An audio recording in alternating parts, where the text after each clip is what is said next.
நம்ம மானம் போதும். மானமே போச்சுங்க. ஆக்சுவலி சனிக்கிழமை சாரை வந்து அவ்வளோ சந்தோஷமாக நாங்கள் பார்த்தோம். அந்த கிரிட் வாக்கில் அவர் நடந்து வந்து போகிற வரைக்கும் அவ்வளோ ஹாப்பியாக இருந்துச்சு. ஆனால் சண்டே அப்படி எல்லாமே மாறிடுச்சு.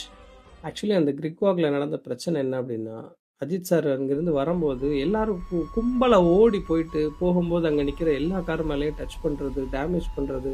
சில பேர் வந்து அதை ஃபோட்டோ எடுக்கிறன்ற பேரில் கார் உட்காந்து போய் ஃபோட்டோ எடுக்க போகிறாங்க. அது நடக்கிறது இன்டர்நேஷ்னல் மேட்சுங்கிறது நிறைய பேர் மறந்துட்டாங்க.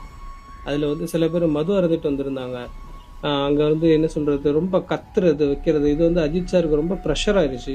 இதனால என்ன ஆகும்னா அவங்களுக்கு டீமுக்கு வந்து பெனால்ட்டி வரைக்கும் போகும்னு நான் கேள்விப்பட்டேன்.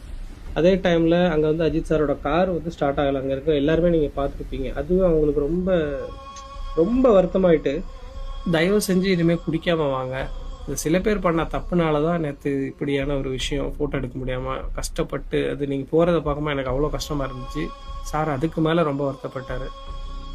இந்த விஷயத்தெல்லாம் கன்வே பண்ண சொல்லியிருந்தால தான் நான் சொல்லிட்டேன். இது ஒரு இன்டர்நேஷ்னல் கேமாக பாருங்கள். நம்ம தான் அஜித் சாருக்கு சப்போர்ட் பண்ணணும். நெக்ஸ்ட் டைம் ப்ரிப்பேராக வாங்க. நம்ம கண்டிப்பாக சார் கூட ஃபோட்டோ எடுக்கிறதுக்கான சான்சஸ் இருக்கும். ஓகே, பாய்.